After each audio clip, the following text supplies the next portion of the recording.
তো ছাত্ৰ ছাত্ৰীসকল, আজিৰ ভিডিঅ'টোত মই তোমালোকৰ যি অসমীয়া ধাৰাবাহিক পাঠৰ দ্বিতীয়টো পাঠ জিকিৰ নামৰ পাঠটোৰ প্ৰশ্নসমূহ আলোচনা কৰি আছিলোঁ। তো যিকেইটা প্ৰশ্ন বৰ্তমান ৰৈ গৈছে সেইকেইটা প্ৰশ্নৰ উত্তৰসমূহ এই ভিডিঅ'টোত আলোচনা কৰিব বিচাৰিছোঁ। তো ভিডিঅ'টো প্ৰথমৰ পৰা শেষলৈ চাবা। তো আহা ৰৈ যোৱা প্ৰশ্ন উত্তৰকেইটা আমি কৰিবলৈ আগবাঢ়োঁ।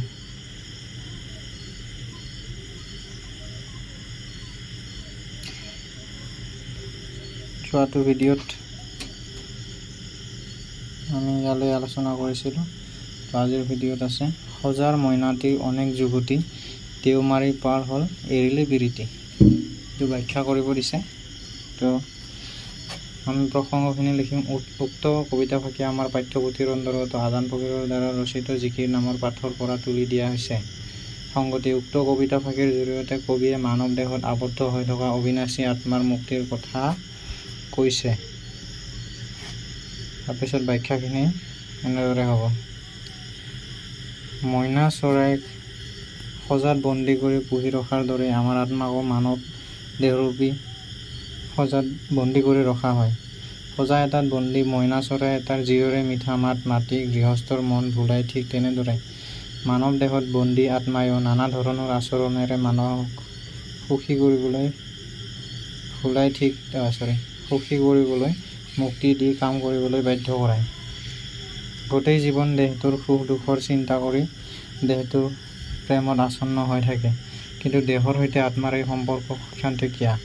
এই সম্পৰ্কটো ছেদ হ'লেই আত্মাই দেহ ত্যাগ কৰে। জীৱহীন দেহ এটা মূল্যহীন। গতিকে আত্মা বা জীৱহীন দেহক আমি মৃতদেহ হিচাপে পুৰি বা পুতি পেলাওঁ। ইয়াক লৈ আত্মাৰ কোনো দুখ নাথাকে। মৃতদেহৰ পিছত সজাত্যাগী মইনাই যিদৰে সজা আৰু গৃহস্থৰ মৰম স্নেহ প্ৰেম প্ৰীতিৰ পৰা মুক্ত হয়, তেনেদৰে আত্মায়ো নিজৰ মৃতদেহ আৰু সংসাৰৰ মায়ামোহ প্ৰেম প্ৰীতিৰ পৰা মুক্ত হৈ পৰে। তাৰপিছত তলত দিছে ভাষা বিষয়ক, অৰ্থাৎ ইয়াতে গ্ৰামাৰ ছেকশ্যন দিছে। সমাৰ্থক শব্দ চিন্ত মানে হৈছে ভাৱ, ঘাট মানে হৈছে বন্দৰ, প্ৰীতি মানে হৈছে প্ৰেম। ঠিক তেনেকৈ আসমান মানে আকাশ, দৰিয়া মানে নদী, পিয়া মানে তৃষ্ণা, বাট মানে ৰাস্তা, ভেল মানে দেহ। তো এইকেইটাই আছিল তোমালোকৰ দ্বিতীয়টো পাঠ জিকিৰৰ প্ৰশ্ন। তো সম্পূৰ্ণ প্ৰশ্ন উত্তৰ আমি এই দুটা ভিডিঅ'ত কমপ্লিট কৰিলোঁ। আশা কৰিছোঁ তোমালোকে ভালদৰে পঢ়া শুনা কৰিবা আৰু মোৰ ভিডিঅ'বিলাক চাই প্ৰশ্ন উত্তৰসমূহ বুজি ল'বা। প্ৰথমতে আটাইতকৈ জৰুৰী হৈছে বুজি লোৱাটো।